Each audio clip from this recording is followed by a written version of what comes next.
Hello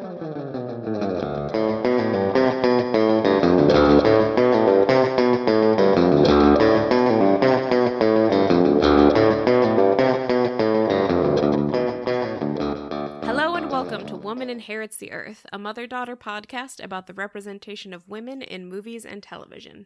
I am Tessa Dare, a writer and the author of the paranormal mystery series The Karanzan Chronicles, and Beth's daughter. And I am Beth Von Baron, Tessa's mother, and also a writer. In this podcast, we talk about movies and television that feature women as the leading characters, or where the story focuses on women or women's issues. Our discussions will often touch on roles available to women, how men have dominated the film industry since its beginnings, and whether or not that is changing. Today we are discussing Wonder Woman. Wonder Woman was made in 2017. It was directed by a woman, Patty Jenkins. The writers were Alan Heinberg. He did the screenplay. And the story is by Zack Snyder and Jason Fuchs, Fuchs. It's based on a character, however, created by William Moulton Marston, credited, and Harry G. Peter, uncredited. It's 2 hours and 21 minutes. What were you going to say about Jason's name? I was just going to say, I feel like you're probably doing that the classy way. When I see his name, my brain reads that as Jason Fuchs. So, well, okay, so I went to high school with a girl whose last name was Fuchs, and that I had just now pronounced it correctly. Finally, Fuchs. You know, the S is silent. Okay. So anyway, it stars Gal Gadot, Chris Pine, Robin Wright, and David Thewlis. Am I pronouncing his name correctly? I think so, David Thewlis, yeah. There are a lot of other actors in this, but those are the names that we recognize, even though Robin Wright has a small role. Yeah. Well, so I guess we should say we are in our comic book movies run. We're doing a run of comic book movies. This is the second one.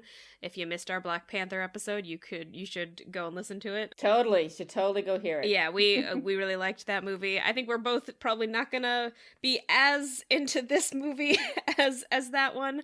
But yeah, so even though it's a woman character, yeah. So yeah, I'll read the IMDb summary and then we can get more into it because the IMDb summary is a little limp. When a pilot crashes and tells of conflict in the outside world, Diana, an Amazonian warrior in training, leaves home to fight a war, discovering her full powers and true destiny. And just to add a little bit to that, basically there's like an intro part that takes place in Themyscira, which is where Diana is from. Diana Prince is like her human name. Her Amazonian name, I think, is just Diana. And then, of course, she is Wonder Woman. I don't think she actually gets called Wonder Woman at any point during this movie. No. So that's kind of interesting. This is essentially an origin story for Diana. She grows up in Themyscira, and then one day a hot young man starts drowning in the ocean near her home, and she goes and saves him, and that is Steve Trevor, played by Chris Pine. You want to talk a little bit more? I had written Diana's name down several times before it occurred to me. Oh, Wonder Woman's name is Diana. Yes. Okay. You're going to get into this in a minute. There's a lot of confusion at the beginning of the film, but here's the thing. The opening scene opens with Wayne Enterprises on a building and her walking into the Louvre, because it starts in the current day and then it's a story told in the past. And my notes were, but isn't Batman a DC comic? Because I'm thinking we're in the Marvel universe here when I watch this. This is how confused I was. Yeah. So if you want to talk a little bit now about the Marvel DC thing, take it away, Sarah. Yeah, so we just watched Black Panther, which was a Marvel movie. Wonder Woman is a DC property. If you don't care that much about comic book movies, you don't necessarily need to know any of this, but if you're gonna watch any DC or Marvel movie, there is a chance that not knowing this might confuse the hell out of you. So, like it did with me and Wayne Enterprises and her walking into the Louvre. So before Iron Man, before like our current run of very popular comic book movies, there were just comics. And when there were just comics, there was just Batman. Yeah. There was just Batman, and it was Keaton. Well, I mean, I'm going back even further than that. Okay. But, so even on television, when there were comics, there were two main companies that created comics. One was DC, one was Marvel. And just the bare bones difference is DC includes Batman, Superman, Wonder Woman, Green Lantern, The Flash, and like Teen Titans. And Marvel includes kind of just about everybody else. Not everybody else, but the main Marvel, for a long time, the most popular Marvel property was Spider-Man, end of story. So a lot of people would only know Spider-Man.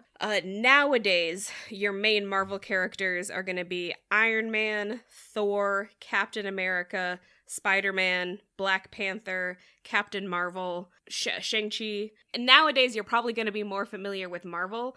For a very long time, DC was kind of more overall successful. Marvel had kind of more output. It has a greater number of characters, but DC was generally more well-known among people who were not comic book nerds. It was mostly like people who were really into comics who knew a lot of the Marvel characters. Yeah, I would say that's because of television. Partly, yeah, a big part of it. Superman in the 50s and Batman in the 60s, and kids, people my age grew up with those characters. Yeah. So we were familiar with them.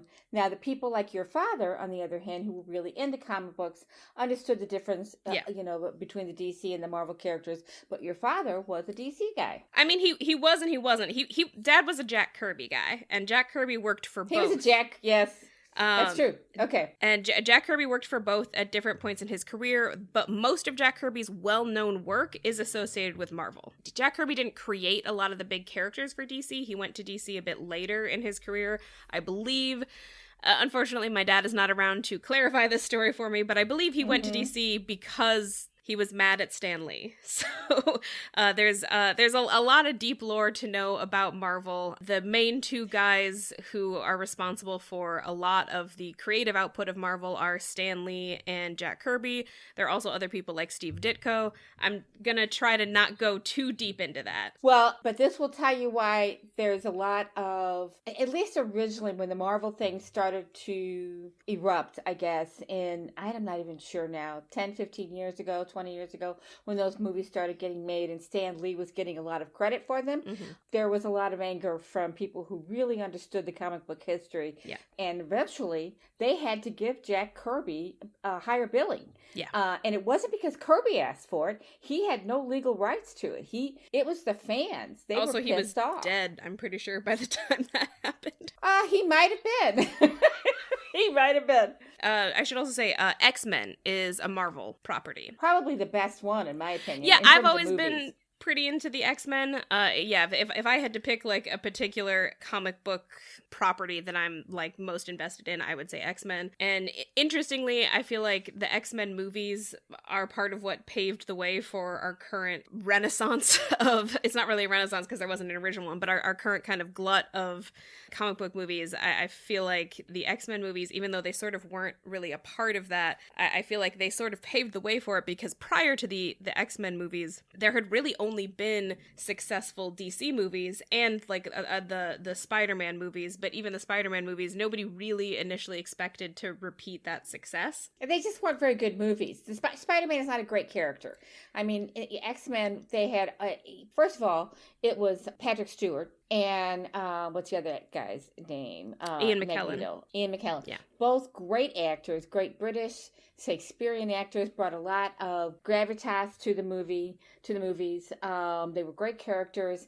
Good and evil, that kind of conflict, and then all the subordinate characters who were the X-Men. Yeah. Also, wonderful characters. A lot of them were women, because up until the X-Men, most superhero movies, comic book heroes were men. Yeah. The thing that really sets X-Men apart from a lot of other comic book movies is that it's always an ensemble. There's always multiple characters. A lot of other comic book characters kind of function somewhat independently, which I think was kind of a big problem for this movie, Wonder Woman, because she kind of doesn't have... Like, she has villains that are associated with her, but she doesn't really have, like, a team, and none of the other... There is a team. There is a team in the movie, and I love the team, but it's not her team. It's not her team, and, one of the things that I kept asking myself was, why are these people here? Like, I'm not totally clear. And we don't want to get ahead. Yeah. But they're the best part of the movie for me. I mean, that teamwork, the team kind of coalesces at a certain point in the movie, and they work together to succeed. And the team is made of a really interesting grouping of people. Yeah. So I love that part of it, but you're right, it's not really a comic book thing. But yeah, we should kind of rein it back in. So that those are the basics of, you know, what's DC, what's Marvel. Today we watched Wonder Woman. Wonder Woman is a DC property, so we're going to try to not talk about Marvel, but we're doing comic book movies in general, so we're doing both Marvel and DC movies during this run, and we're trying to focus on the ones that have more prominent female characters. And Wonder Woman basically was the first truly successful woman-led comic book movie, and it was a big success at the time. It was like one of the highest grossing movies, for sure one of the highest grossing movies for DC. I guess I should also talk about that a little bit. So DC and Marvel, as the two main comic book companies, always had a rivalry, and generally speaking, DC was often kind of more successful, especially in the mainstream. It had, you know, the TV shows and the movies, and it just also had really wide reach when its comics were running. Superman has long been kind of the standard for superheroes. I would suggest that is because he's kind of a blank slate sort of character, and the Marvel characters tend to be a little bit more intricate and specific, and some of them have really weird abilities. And more complex. Yeah. You're right. Superman is a pretty simple character. But in recent years, there's been an interesting reversal of fortunes. Ever since the first Iron Man movie, the Marvel movie universe has been way more successful than the DC universe. Way more. And this movie, Wonder Woman, and the kind of the movies that are in an interconnected universe with it, Justice League, Batman vs. Superman, Man of Steel, these are all sort of DC's attempt to compete with Marvel in the realm of theater. And by and large, before Wonder Woman, they were not that successful. And even after Wonder Woman, the DC movies in the modern day have not really reached the same level of success that the Marvel movies had. I think that's largely because the Marvel movies, they put a lot of work into planning their rollout, and DC kind of didn't put the same level of top-down sort of planning into it. It was a much more ad hoc affair. And, you know, Marvel, they went through the trouble of giving each of their characters their own movie before shoving multiple heroes into one movie. DC kind of didn't do that. They had Man of Steel, and then they went right into Batman versus Superman. Batman, in this iteration, didn't get his own standalone movie before he was added into this broader universe. And it's also pretty clear from the visuals that they're borrowing very heavily from the Christopher Nolan Batman run, which is not connected to this run of DC movies, but visually clearly has a very big influence on it. Unfortunately, I don't think that Zack Snyder is quite as good a storyteller as Christopher Nolan is, and I say that as someone who has some pretty big criticisms of Christopher Nolan, but he does know how to craft a story that connects with audiences. I think Zack Snyder as a director is very good at striking visuals and not as good at overall storytelling. I don't want to get too deep into Snyder stuff, but if you are unfamiliar, Zack Snyder is kind of a contentious figure among fandom. He has his own group of very, very fervent fans, and he also has some very dedicated detractors. My understanding is that as a person, he's very nice, and as a director, he's very good to work with, so I don't want to criticize him too much, but I do think that you can see his influence on this movie. I think this movie has a lot of really good striking visuals, and unfortunately some of the storytelling for me doesn't quite coalesce or make sense as well as it should. Exactly the word I was before you said it, that was exactly the word that was on the tip of my tongue. It does not coalesce. And we also talked a little bit just before we started recording about how the real Greek mythology is is not in this movie. Yeah. If you want to see a movie that it really gives you some historical mythology, and by historical I mean the history of the ancient Greeks and their mythology. Mm-hmm.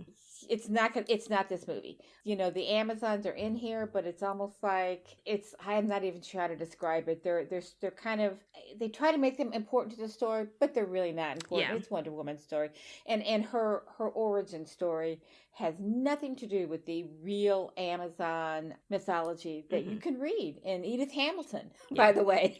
Just to put a name out there. Go read that if you want Amazon history. So to talk a bit about the actual movie. First of all, as we said very briefly, the very opening shot of this is intended to tie this into the overall DC universe. You get this truck that says Wayne Enterprises on it, and to be honest, I think that could easily be removed from the movie and you would lose nothing. It's basically just there to remind you that Wonder Woman is a DC character and she lives in the same universe that Bruce Wayne does, but he doesn't actually show up in the movie, and it kind of has nothing to do with her actual story. It's just this framing narrative. If you're sitting here thinking it's a Marvel movie like I was, you are completely confused. So it's a throwaway scene, but it's a reference. It's a throwaway scene, but it's like the opening scene of the movie, and honestly I think the movie would be stronger if you got rid of it. It's this framing narrative that like doesn't really matter and doesn't come up except at the very beginning and the very end, to basically just sort of remind you this is the same world with Bruce Wayne, and also Diana as an immortal is still alive 50 to 70 years after the movie. I guess actually almost 100 years after most of the movie takes place. I would also add here, though, that we have spent about 10-15 minutes giving a little background on the Marvel DC universe, and I think that's important to do for this series that we're going through with the comic book movies. It helps the listener understand the background, and there will be references. We'll make references over the course of the coming months as we discuss these movies to things in the comic books, things in the movies. So it was a really good background to give everybody. And as you were talking, I was thinking, why has Marvel been more successful? And I think you hit the nail on the head, that they just planned it so much better. I mean, they planned it from day one how they were going to do this. If, contingent on the first movies being successful, then this is what they were going to do. Yeah. And also, when you said in the modern world, you were talking about Batman and Superman. So there are two modern eras for Batman and Superman. Let's just back up here. Actually, there's three overall. There's the early one, the two TV shows, Superman and Batman. Then in the 80s, there were a series of movies about both characters. So there was... Are we talking about the Christopher Reeve movies? Christopher Reeve made 3 or 4, maybe 4 Superman movies before he was paralyzed. And then Michael Keaton, I think, made 2... He made Batman, 2. maybe 3. He made 2 Batman movies, and then there were a series of actors. Yeah, I think the Christopher Reeve movies predate the Michael Keaton movies. They do. They were actually late 70s. The first one was late 70s. And then the Michael Keaton movies, I think, are like mid to late 80s. The very first movie review I ever wrote in my life was on the very first Christopher Reeve Superman movie, which I completely forgot until just now. I found it recently. I should pull it out for one of our talks. But so it goes back to the late 70s. Gene Hackman was in the movie, so there are a lot of really famous actors in those movies. Yeah, we should also talk about the fact that there was a Wonder Woman TV show. That goes back even further. So that's Carter? Mid 70s. Linda Carter, and actually might have been, I think it was mid 70s because I was in high school. So she was the first one in the quote unquote modern era. Let's just say for the purpose of our conversation that there's the older 2 shows, and then the modern era 1 and the modern era 2. Yeah. So the modern era 1 would start with Linda Carter's Wonder Woman, and then go on to Christopher Reeve's Superman and Michael Keaton's Batman, and then all those other actors, including George Clooney. So there are 3 or 4 actors in there, and then there was a break in the Batman movies, and I think in the Superman movies too. So Batman came back, and it became a much more, much darker series of movies. The Christopher Nolan ones. Did he do all of them? Yeah, Christian Bale did it. Okay, so and there was another actor, I think. I can't remember. Well, with Batman, it's hard because he's wearing a mask for a lot of the time, which is not true for most superhero movies. So it's hard to remember which actor it is sometimes. I'm not as familiar with the Superman timeline, but I'm pretty familiar with the Batman timeline. But just to say, the Wonder Woman TV show was 1975 to 1979. And also just to say, Linda Carter is like, I'm not on Twitter anymore, or X, formerly known as Twitter. But for a brief period of time, Linda Carter was like the best person to follow on Twitter. She was such a quick-witted person and such a strong feminist. She is. I love Linda Carter. She's great. And that was pretty much the entirety of her career. Yeah. She really never did very much after that, but her Twitter stuff has been amazing. Yeah. And she has been so respectful and loving of this film. Yes. She's really praised Gal Gadot's work. Yeah. She thinks and actually Gal Gadot is the best thing in this film. Yeah. So I think she's been very supportive of her.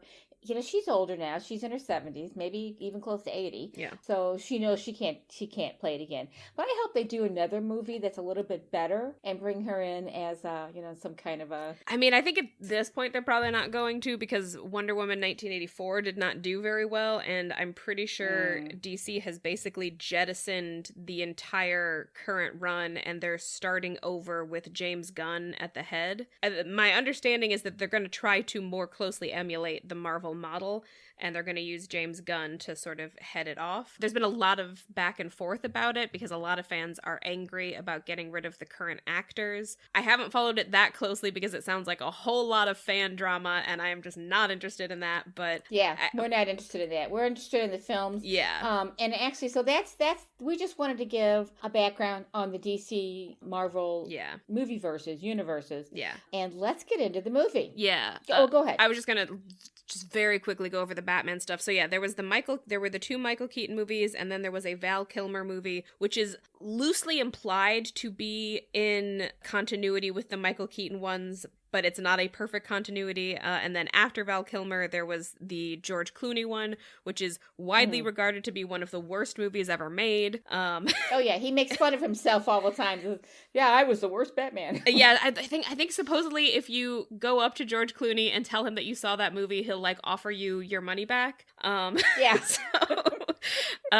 Don't quote me on that one, but I've heard that. And then sometime later, like maybe a decade later, maybe more, I'm not actually sure on the exact year, Christopher Nolan basically rebooted Batman, and he made 3 Batman movies that were like a set trilogy that all have somewhat consistent actors. He did replace Katie Holmes with Maggie Gyllenhaal in the second one, but yeah, that is a set trilogy that is not connected to anything else. And then they did Man of Steel sometime later that again rebooted sort of the whole franchise, but just pulled very heavily from Christopher Nolan's aesthetics, so it looks very similar to the Christopher Nolan Man of Steel. Well, yeah. Henry Cavill is Superman.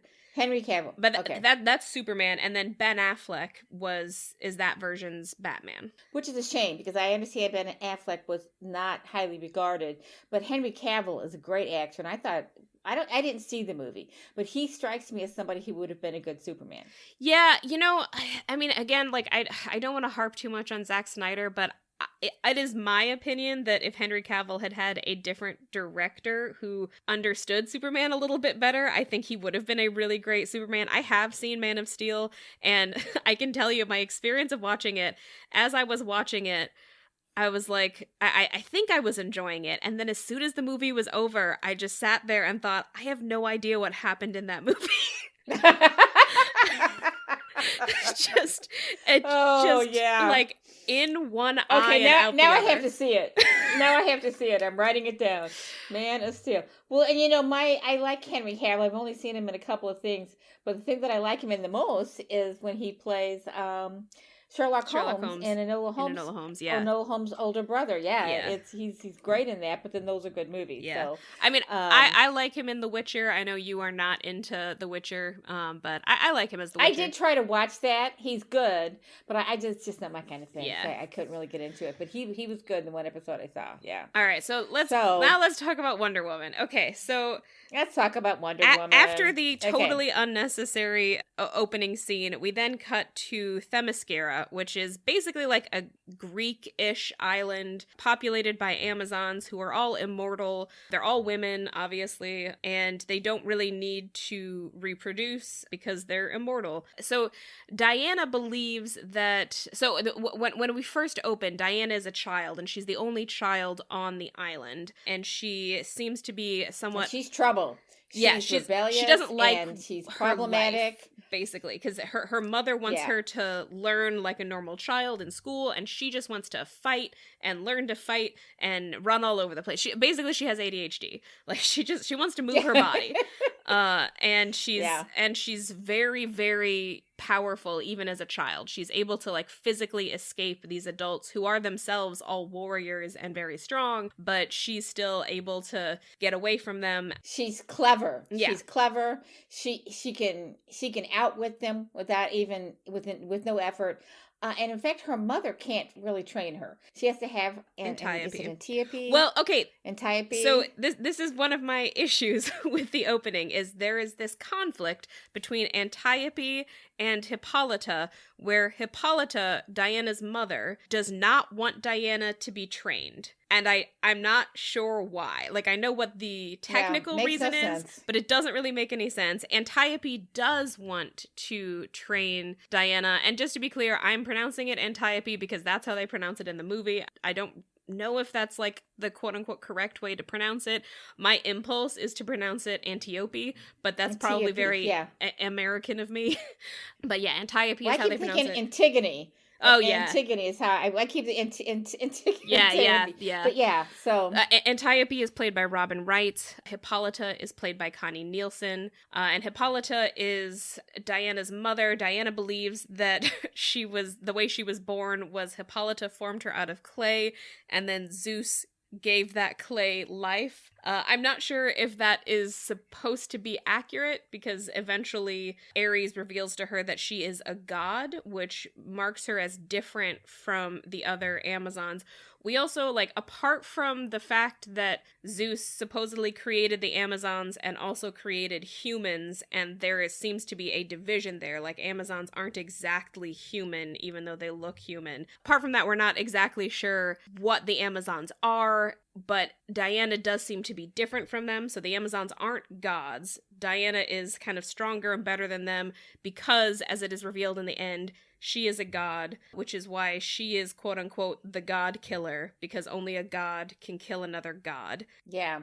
She's a child of Zeus. She's a child of Zeus. Yeah. So she's a child of a god, so she is a god. Yeah. And they do open with a story that Antiope is telling about her mother. She says, your mother, the Amazon queen, led a revolt that freed us from enslavement. We're not sure who us is at that point. Is it all the gods? I think it's supposed to be the Amazons, but the whole thing is kind of confusing because it's just... no, that makes more sense. Okay, so then Zeus sent the gods to their defense. Ares killed them one by one. Mm-hmm. So is he killing the Amazons one by one or the gods one by one? So, because if she's saying that he's killing the gods one by one, in Greek mythology, Ares did not do that. So the beginning of this movie is a little convoluted. It's a little convoluted. It's a huge break from actual Greek mythology. It's a very Christianized idea of Greek mythology. It sort of recasts Greek myth with Zeus as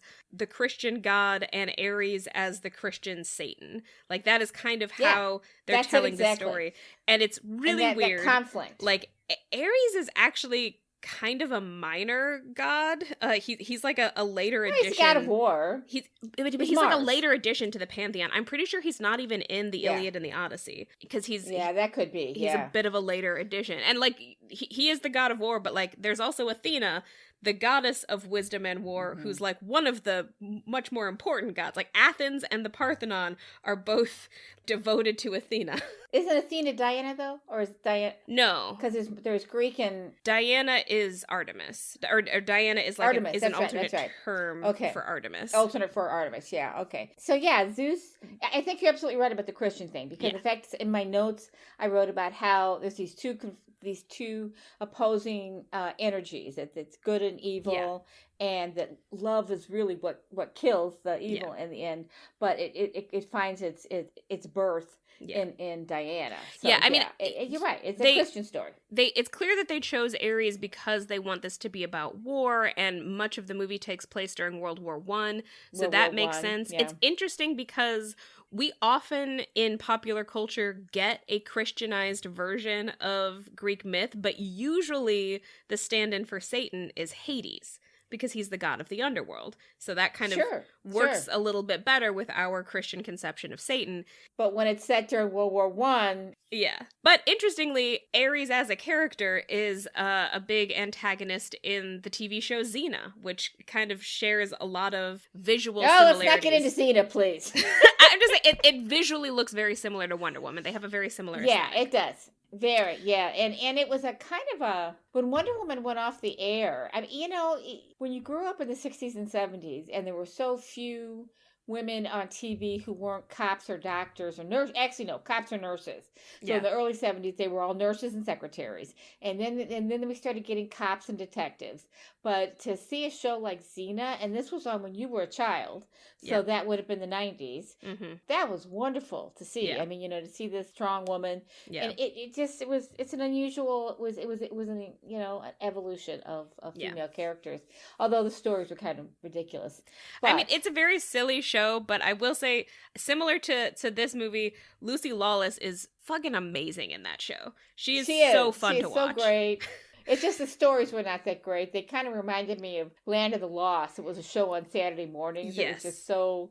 It was very Saturday afternoon television, yeah. It was just really bad. But Xena was great. The character, the actress was good, yeah.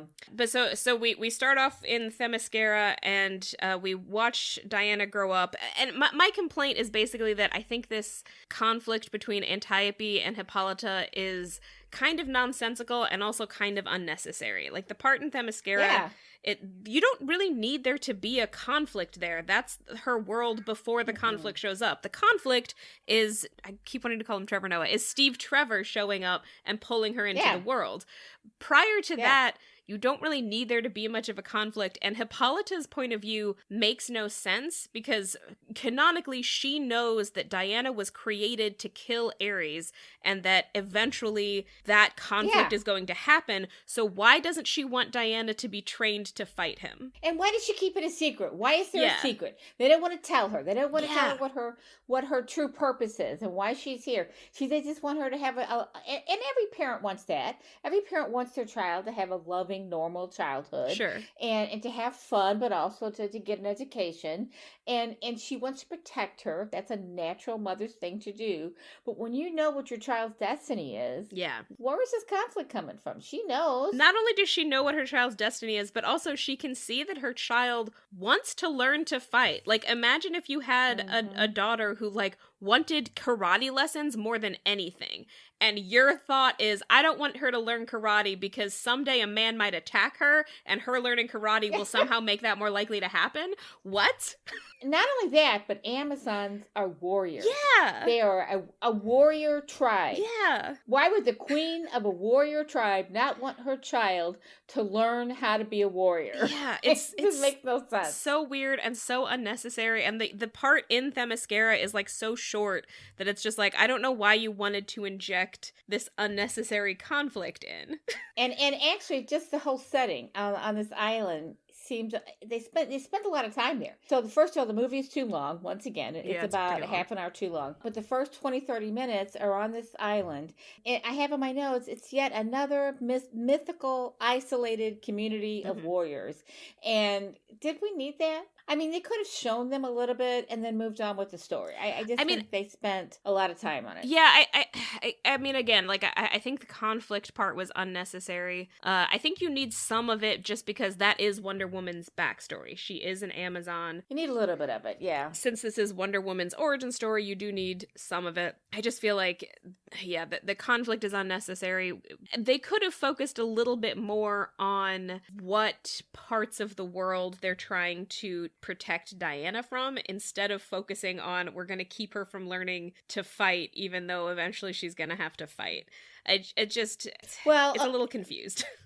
And Type wins. She gets Yes. to train her. She does end up training her to be a warrior. And when the real story starts is when Chris Pine, whose character's name is Steve Trevor, and I'm going to try so hard Steve not Trevor. to call him Trevor Noah. Well, okay, so Chris Pine Noah, Steve Trevor, is fighting a dog fight. I think is what they're called. In the air. Yeah. And okay, so first of all, the island is protected by this. Well, Zeus, she talks about it. Yeah, I think Zeus it's just put hidden something up because to protect there's no them. actual barrier because they end up going in just fine. But basically, it's like invisible to the world. It's a visual barrier. No, Yeah. you can't. And he created the island to hide them away from Ares, so Ares couldn't see them.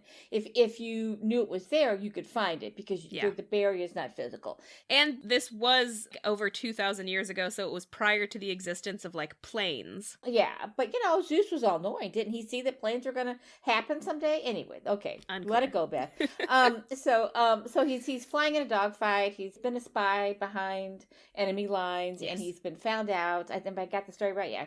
So he's escaping in a plane that flies. I think they hit him. I think they do hit him with some artillery, and he goes down behind the visual barrier. Yes. So he doesn't know he's gone through this visual barrier, but he lands in the ocean and he is basically drowning. Mm-hmm. She sees him land. She goes out and saves him. And one of the first things she says to him is, "You're a man." Yeah. Yeah. And then they have a little bit of a conversation, and she explains to him at some point, and I don't think this is right away. This is the other dialogue that I just really loved.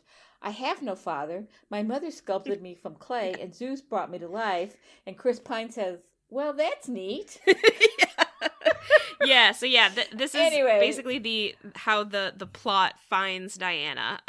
He crashes, and right after she saves him, a bunch of Germans who are chasing him also break through the barrier and start shooting at the beach, basically. And a big fight breaks out between the Amazons and the Germans, which the Amazons win, but they do take casualties, including Antiope. Yeah. Yeah. So it's very sad, and the Western world has found them. And there's the visual of these Amazons fighting with their fists and their arrows, their brains, their arrows, and their skills, their manual physical skills. And then these Germans all have guns that kill them really quickly. Although the Amazons still win. Yeah, they win the battle. Yeah. So it says something about how isolated we are. It's an interesting dichotomy. Yeah. Because you've got these terrifying men with their machines that can bring instant death, and yet they lose the battle because they're so dependent on these things. Yeah, and it definitely, from the visuals, it feels like the men who are fighting them are not particularly skilled. They just sit there and shoot while the Amazons are like backflipping and riding horses and like doing all of these crazy moves. And like, normally you would think if it's just a bunch of women in like skirts and very little armor against like men with machine guns, you would assume that the men would win, but the Amazons are so skilled that they win, even though they do take casualties. And apart from Antiope and the first woman who gets shot before they like know what the guns are, I don't feel like they actually do take that many casualties apart from that. Or at least we don't see that many. And Antiope dies saving Diana. She puts herself in front of the bullet. Yeah. But it raises the question, are they going to change how they train now? Now that they are in the 20th century and fighting is very different, and they've been exposed to it, they now know. Are they going to train? We never come back to this island. We don't know. The implication seems to be, and this is my understanding from watching like the Justice League cartoon when I was a kid, is that the island largely just stays hidden. Diana's kind of the only one who leaves, and the island pretty much stays cut off. Because I think that is Hippolyta's whole thing. Is she's kind of a separatist. She doesn't really want to engage with human beings anymore. But Diana does, because the man she saved was very hot, and that's her purpose in life. Yeah. I mean, her life's mission is not her mother's. Yeah. They have very different trajectories. Yeah. And she knows this.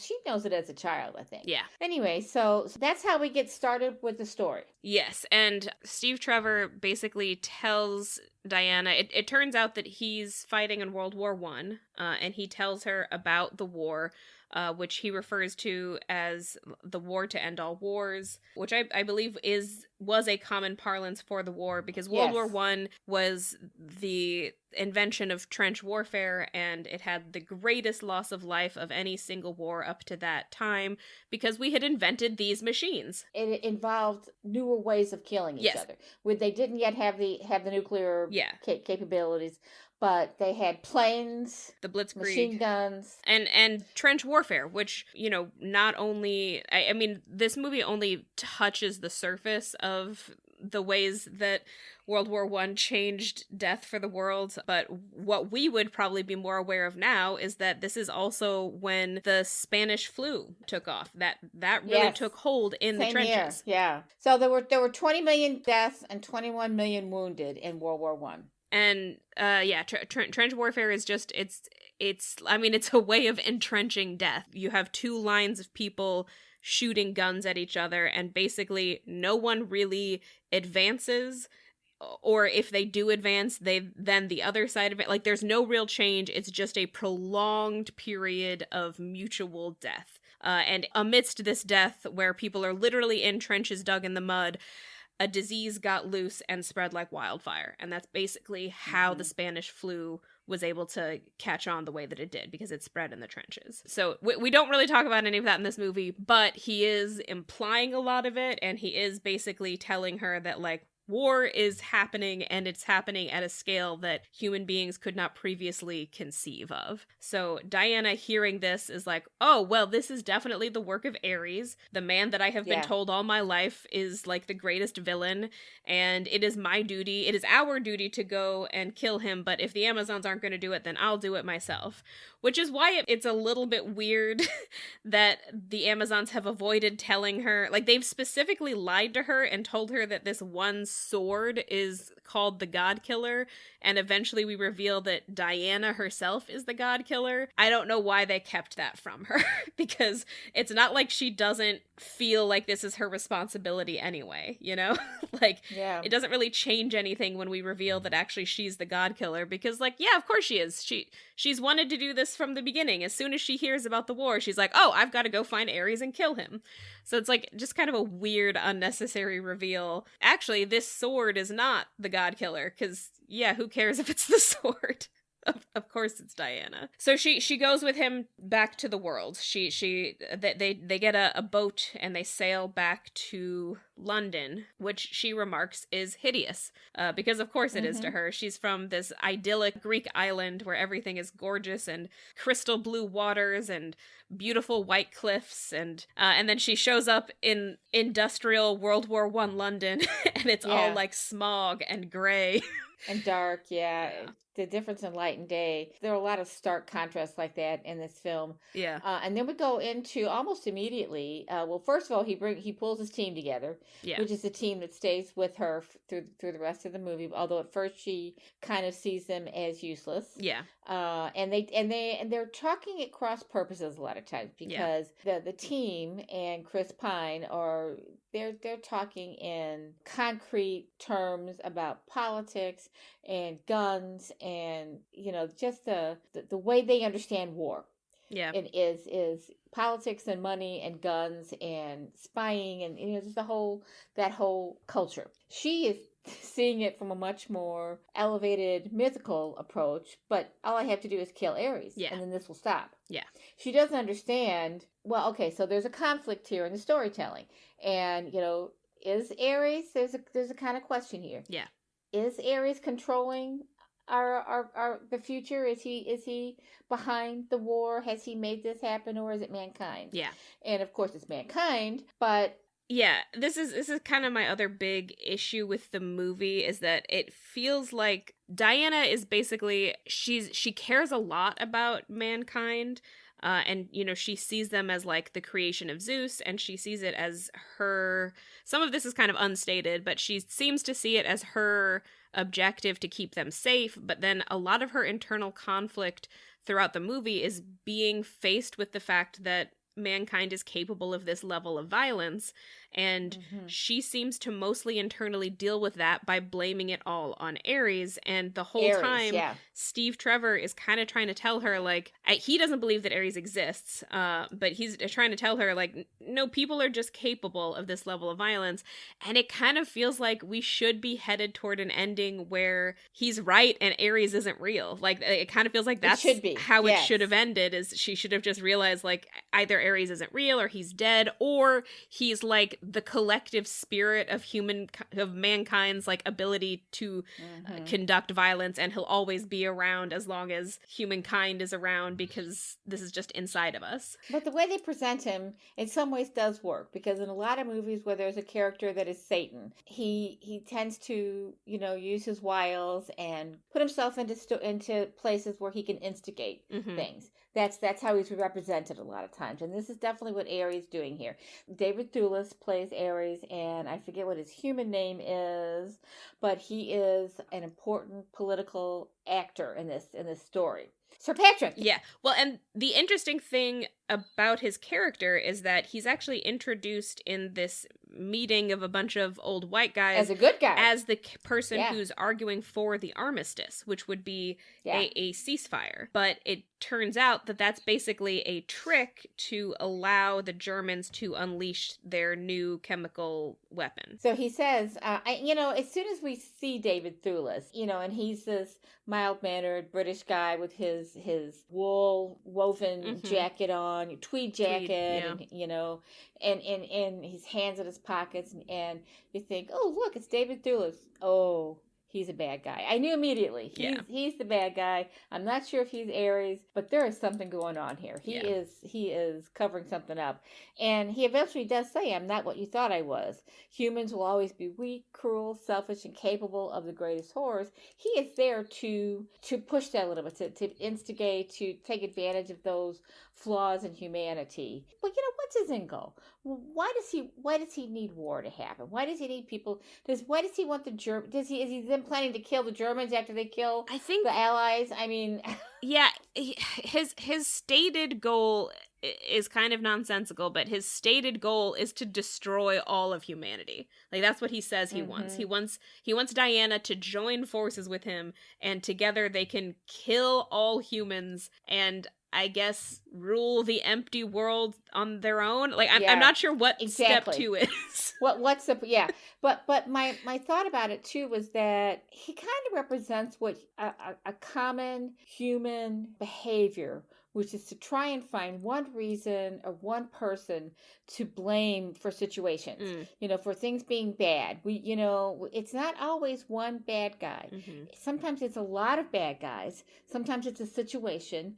Life is complex, and yet in mythology, mythology tends to break that complexity down into simplicity. So what we've got going on in the movie here are these complex concepts related to modern warfare in conflict with this simplistic mythological attempt to explain the universe. Which is there's just one guy who's making everything bad, and it's not. It's both. It's both. Yeah. That's the most interesting thing about the movie to me. They don't pull it off very well. Yeah. Yeah, I think it is confusing in a lot of times. I remember when I first watched the movie, towards the end, I thought they were going to go with what I wanted them to do, which is the reveal that Aries is either not real or just like is a concept born of humanity's innate capacity for violence. And then instead, it turns out he is actually a real guy. And he does have this speech saying that, human beings are just capable of this on their own. But ultimately, this is a comic book movie, and we have to end with a big CGI fight between two people with nebulously defined powers. My partner came and watched the end with me, and he kept going, what are Ares' powers, and why are they everything? Like, why can he do lightning? Why is that an Ares power? Why is he switching from lightning to this? Like, it's just like Ares as a character is like kind of really not well defined. He's not, and if he is all powerful, how is she able to defeat him? Yeah, it just makes no sense. The whole thing, there is a reason reason behind that. There's an explanation for that. How she was able to defeat him. We'll get to it in a minute. Do we want to talk about the story more, or do we want to just get to the bigger themes? I'll talk a little bit about what I like about the movie, which, you liked the team. The main thing that I like is just the back and forth between Diana and Steve Trevor. I think Gal Gadot and Chris Pine have great chemistry. They're both very adorable, and when they interact with each other, it's very cute. Some of the early sexual innuendo between them feels a little bit forced, but I'm kind of okay with it because they're so good at pulling it off. Cleo's treatises on bodily pleasure. There are 12 volumes. They came to the conclusion that men are essential for procreation, but when it comes to pleasure, unnecessary. Which I think makes it canonical that all of the Amazons are lesbians. But anyway. Yeah, probably. And isn't that in the mythology? I think it is. I mean, it's often implied, yeah. But yeah. I don't like to teach that in schools. At least they didn't when I was in high school, but that's what I always assumed, yeah. If someone came out tomorrow with a rom-com with Gal Gadot and Chris Pine, I would go see it. Like, I think that, to me, is the best part of the movie. Well, I'll go see Chris Pine in anything. And by the way, Star Trek plug here. And we've already mentioned Patrick Stewart, because we cannot do a single episode of this fucking podcast without talking about Look, I can't live a day of my life without... I can't use the F word. We can't do a single episode of this marvelous podcast without bringing Star Trek into it. And here we have Chris Pine and Patrick Stewart. Yes. So. Although I don't really like the Chris Pine Star Trek movies, but that's a different conversation. Chris Pine himself is fine. Yeah. I thought he actually, I went into those, and this is just a side note, I went into those thinking he was not going to be nearly good enough, and I came out thinking, I think he did a pretty good job. But I think overall, I like Chris Pine, and he's made some other movies that I think he takes chances. Yeah. He takes risks in his roles. This was one. Yeah. He's willing to take risks, and I like that. And he wouldn't have to. Yeah, he's gorgeous. He's got these amazing blue eyes, and he's just gorgeous. And he wouldn't have to take risks, but he does. So yeah, he could just I'll give him credit for that. Standard action roles, but he consistently takes roles where his character is often like the butt of the joke. I mean, honestly, him taking this role, I think, was like it really endeared me to him, because he is basically just the love interest. Like, he does get to have a big action moment at the end, but most of what he does in this movie is get rescued by her. He gets rescued. He has sex with her. They do have sex one time. Yes. He's her love interest, and he has a team. He brings the team together. But and he keeps her, he educates her. He educates her about the modern world. But he largely plays second fiddle to her for the whole movie, and he does a great job with it. He's also got really good comedic timing. And he's always so good in these like comedic roles. That's neat. Yeah. I like their interplay, and I like Gal Gadot as Diana. It's always controversial whenever you cast a woman as like a lead in an action movie, so I know there was like a lot of blowback, and there's always also blowback about like casting a gorgeous thin woman in a role where she's supposed to be really powerful, but like I don't know, I think she actually looks pretty athletic, and also I think she did a really good job as this character as written. She's supposed to be kind of educated but a little naive, and she pulls off the naivete really well. And I mean, she brings that across, that kind of childlike approach to questions. And again, there's a good comedic timing there. It's, it's naivety, but it's also used in the service of these kind of like fish out of water type comedy moments. And I think those work really well. So that to me is like the best part of the movie, is the two of them, both individually and in their interactions with each other. And also, the one action scene that I really like is the march across no man's land and into the village. I think that's got some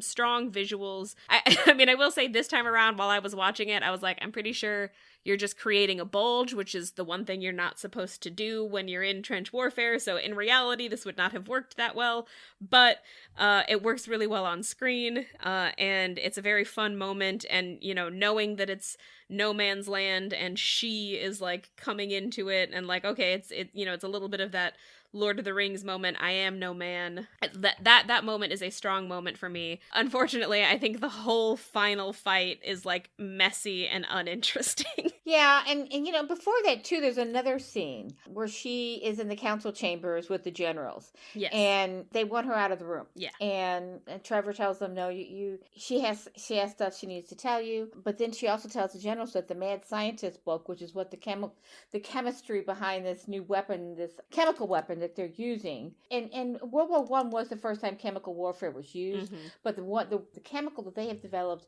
is way worse than what we, the mustard gas that was developed in World War I. It is instantly annihilating. And they're specifically developing something that the gas masks won't protect against. Won't protect them from. Yeah. So the information that's in the Mad Scientist book is written in Ottoman and Sumerian, and she can read it for them. She interprets it for them.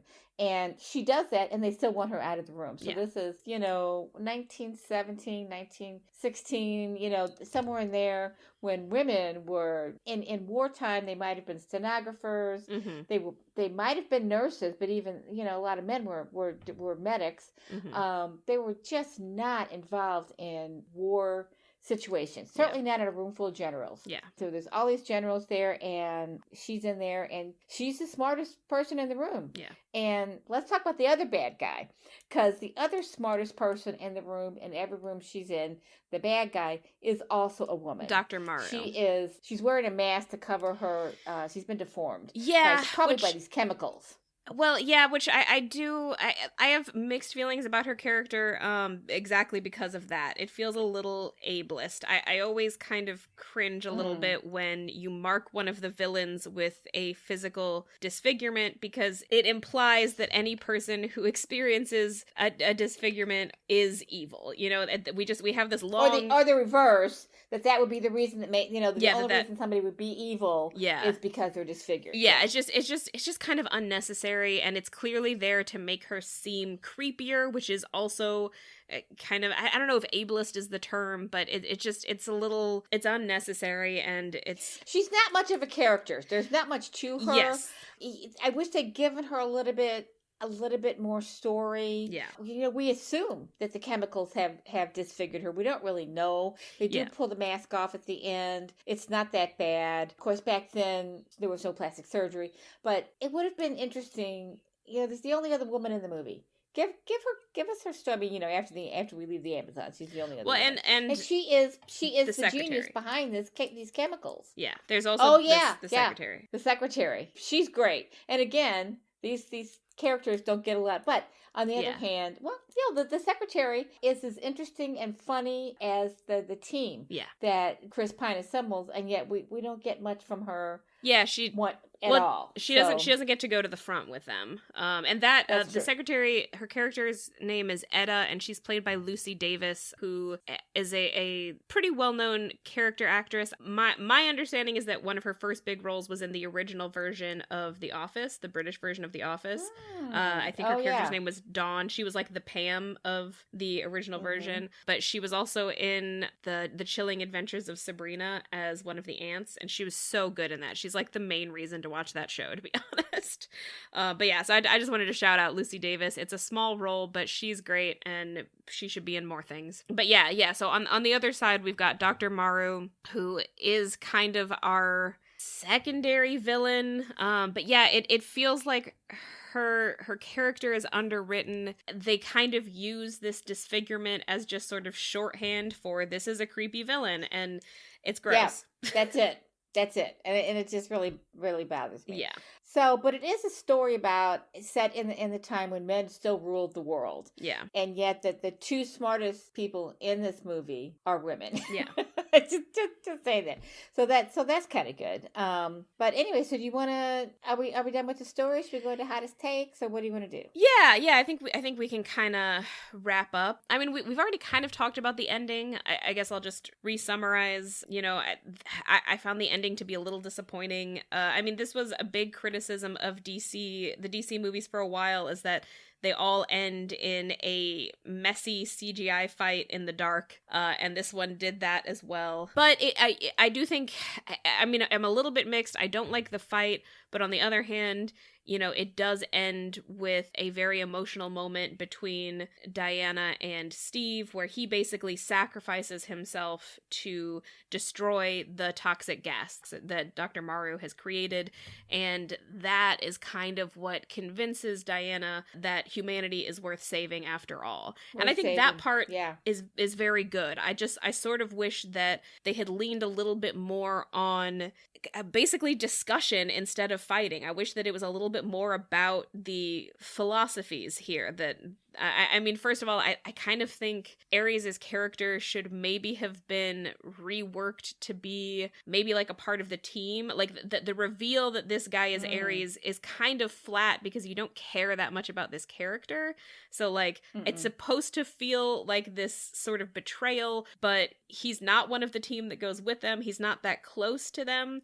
So it just kind of, it's not as emotionally impactful as I feel like it could have been if they had reworked the script a little. I feel like they could have made his character more of an integral role so that it feels like a bigger betrayal, and so that there's more of a like intellectual conflict at the end there, because he does kind of make an argument to her that she should join his side, but at no point do you think that that argument's gonna land, because she loves Steve, and his emotional pull with her is never going to be nearly as high as Steve's is. And I feel like you could have rewritten it so that he actually ingratiated himself with her and actually spent time during this movie trying to pull her to the dark side. So she felt betrayed when when the reveal comes. So she felt betrayed. But we don't get that. And so that there's, you know, a little bit more of a like, maybe he had been planting seeds the whole time for her to hate humanity.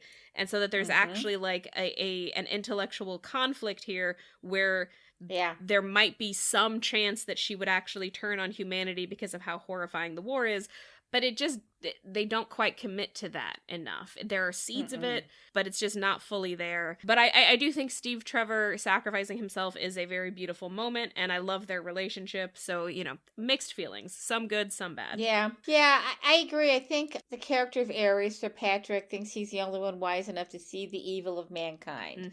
And yet he kills all of the gods. He has already killed all of the gods, so he doesn't see that as evil. He is exactly the kind of doublespeak character that egomaniacal leaders are in movies and stories and in reality.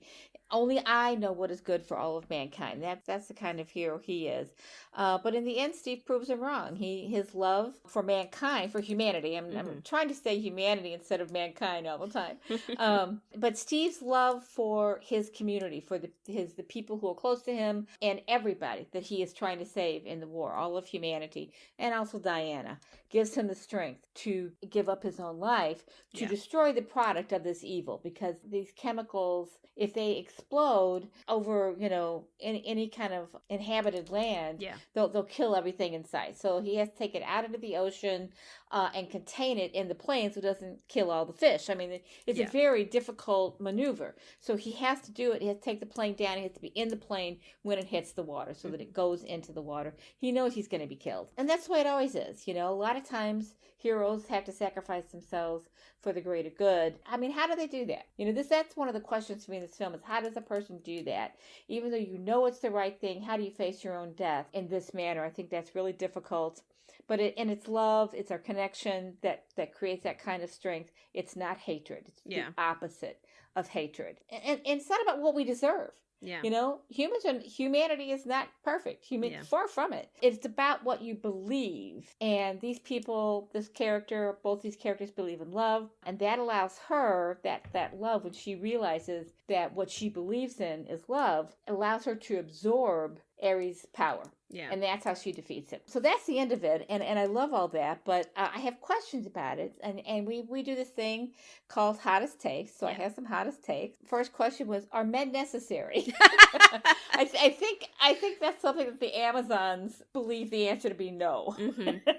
But it's a question that the film is asking, are men necessary? Because men created this war and men usually create the wars. Yeah. I love that the fighting with hands and swords, that skilled fighting versus the fighting with bullets and bombs, which is more barbaric and less skilled, that kind of represents the differences in the cultures and the evolution of the people involved, the Amazons versus the German warriors. And I think, mythology is something, I've always loved mythology. I loved it as a kid. One of the first books my mother ever bought for me was Edith Hamilton's mythology, and I read it from cover to cover. Loved it. I've always found mythology to be fascinating. And I think we create mythology, and we do it today, continue to do it. We do it in movies to explain the world to ourselves. Zeus and the Greek gods, the Amazons, the Marvel Universe. All of that is a way of explaining the world to ourselves with storytelling. But the best part of this movie is that she starts out kind of, she knows Steve. She's got Steve on her side, and he starts collecting this motley crew of characters. And she doesn't understand why he's doing this. We don't need them. I don't need them. I'm just going to go kill Ares. Yeah. It's a gradual learning process for her that she understands that these people work together as a team, and sometimes you do need a team. Yeah. And that to find Ares, for her to kill Ares, she's got to find him. Yeah. She's got to get there. They are on a journey. But the group she's moving with, this team, is an assortment of humanity. There is an American, there's a European, Scottish European, there's an Arab, and there's a Native American Indian, which raises a whole other set of questions. How did he get there? But it's a motley and ethnically diverse group of humans, and I credit the filmmakers for creating that, because it reminds us that we all, of course, there's no black person, but there's no black person on the team, though, right? Yeah, no. I don't think so. Yeah, so I mean, the Arab is dark skinned, I think, but not there's no African in this. And otherwise, I think he's Arab French because he keeps speaking French. Maybe he is. Yeah. Anyway, so I just love that team that they pulled together, and I think the filmmakers did a great job with that. Another hot take is that Diana is concerned and appalled by all the groups of people she sees. The injured soldiers, the horse-whipped horses. She really hates that. The mothers and the children. She wants to help them, but Steve has to keep reminding her, yes, but we have to stay on mission. And I think that is the agony of every soldier ever. It's what's happening in Gaza right now. They feel that, the people who are trying to help the people in Gaza have to stay on mission, but there are children dying. What are soldiers supposed to do about that? It's a really big problem, I think. And a lot of that, a lot of the PTSD that soldiers come home with sometimes can be explained by seeing the lives of everyday people ruined, destroyed. But it is her compassion for the woman with the baby that spurs her to action and turns the tide of the battle. So there's a lot of wonderful stuff in this. I love the magical, mythical thinking versus seeing is believing. The Native American believes her. Yes. That Sir Patrick is Ares. He believes her from, I'm not sure at which point I realized it, but he believes her because he comes from a culture that practices mythology. I think he says it. There's a bit where the three of them, or I guess the four of them are talking. She's like a little bit away from them, and Steve is talking to his three dudes, and they ask him if he believes her, and he's like not sure, but he did find her in this like mystical invisible island. And the Native American character played by Eugene Braverock, whose character name is just the Chief, which does feel a little racist to me. It does. But that might be back then what they would have called an Indian. So, I mean, like it doesn't not make sense that they call him that. It's just like he doesn't even have another canonical name. Yeah, that's not good. But yeah, he does believe her, and I think it makes sense to believe her because at this point they've already, I think when they have this conversation, they've already seen her charge across no man's land. So they've already seen her be immune to bullets and like jump on top of a building and destroy it. So it's like, yeah, I don't know. Once you see that, it's like, yeah, probably Ares is a guy and she just needs to go kill him. Yes. Probably. It looks real to me. Yeah. Okay, so I guess I think I have two hot takes on this movie. The first is that I don't think this movie is as feminist as it wants you to think it is. Yeah, absolutely. I agree with you. Yeah, I'm not going to say that it's fully not feminist, and I do think it's trying, and I do think that, it has a female director. Patty Jenkins directed it. It was written by a man, though, and... Yep. There's only so much that a director is going to change a script. Men don't see things. They do not see the things that women see about women characters. And it's set in World War I, which does mean it's set in World War I, like on the battlefield for the most part, which does mean that you're going to limit how many female characters there can be. And I feel like if your movie has a main female character, but she spends 90% of her time only talking to men, that's not that feminist of a movie.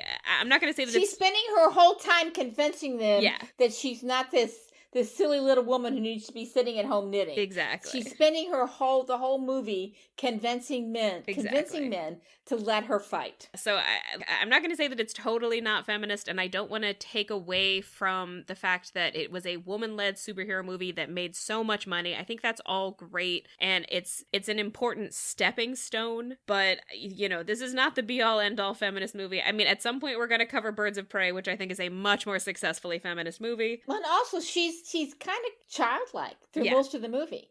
She doesn't believe them. And she's learning, and she's like a child. She's really, and how sick are we of seeing women portrayed as childlike characters? She's wise. She does learn quickly, but she is still childlike through most of the movie. Yeah, there's a video on YouTube that I believe is just called Born Sexy Yesterday that talks about this trope. How many female characters there are in especially action movies where the female character is in the body of a full-grown and somewhat sexualized woman, but her mind is like a child. This is like a pretty common trope. It's happened in a lot of movies. Yep. It's happened in movies that I love. It's a trope in The Fifth Element, and that's one of my favorite movies, but like, it is true. Oh, that's a good point. Like that. I was just thinking, where's Mae West when you need her? Yeah. Because she would never have allowed herself and this character to be portrayed as childlike. Yeah. So that's hot take number 1. And my hot take number 2 is, I think if superhero movies want to rescue themselves from the current pit of nobody goes to see them anymore, because this is a problem that both DC and Marvel are dealing with. Most of their recent movies have not done very well. I think they actually need to have less action in them. Oh God, yes. They are inundating their own movies with these endless fight scenes where it doesn't feel like there's any stakes, because I mean, like, as we were watching the final fight, not only does Diana not actually get wounded at all, but her hair remains perfect for this whole movie. It does not feel like there are any stakes when she feels completely invulnerable. At no point do you actually worry that she's gonna get hurt, because nothing hurts her. So, like, it's this long, protracted action scene where I'm just like, I know I don't really have to pay attention to this because she's invulnerable. Nothing's going to happen. And, you know, even if she weren't invulnerable, there's just so many action scenes in this movie. And for each one, I'm just like, well, I guess my brain can turn off for a while now. And that's not really a great feeling when you're supposed to be, like, engaged in the movie, you know? And another problem with superhero movies is that superheroes are super, but they're also human for the most part. And the makers of these movies tend to focus on solving problems with fighting or with gunpowder or with some kind of, you know, blow them up mentality. Problem solving is not something we see a lot of in comic book movies. Yeah, we need to see more of it. It does occasionally happen. It happens in the X-Men. They do problem solving there. It's not just about blowing up your enemy. You have to outwit your enemy. And there's one Marvel movie where they're on the ship and they're trying. I can't remember which one it is, but all the characters are there and they're trying to figure out this problem. And I can't remember what the movie is. Clark Gregg. It's the one that Clark Gregg gets killed in. So there is some problem solving in that one, but for the most part, it's all just blow up CGI fights. Yeah. It's just, you know, if you want a good superhero movie that people are going to come to see and enjoy, maybe you need to, first of all, put more women in it and more relationships, and not just sexual relationships. And don't kill off all of your female characters. Looking at you, Marvel. And put some complexity into these characters and let them be conflicted, because human beings relate to characters who are not perfect. Yeah. We like to see a character's conflicts and how he or she resolves them, or learns to work with them, learns to use them, how people use their brains as much as their bodies. We need to see more of that complexity in these movies if you want people to come back to the movies to see these Yep. superheroes do something other than just blow each other up. Yep. That's my thought. All right. So that, dear listeners, is all for today. I'm Tess Adair. You can find me at my website, tessadair.com. That's TESSADAIR, where you can sign up for my email list. Or you can follow me on Instagram and Threads at author.tess.adair. Or you can find us on Patreon at patreon.com/whereyoulead. And I am Beth Von Barren. You can follow me on Instagram at STL_writer_Beth, or sign up for my weekly Substack email, Saturday Morning Musings, at stlwriterbeth.substack.com. This has been Woman Inherits the Earth, a discussion podcast about women and movies from the perspective of a mother and daughter. Thank you for listening. We hope you enjoyed it, and we'll tune in for our next episode in about 2 weeks. See you then.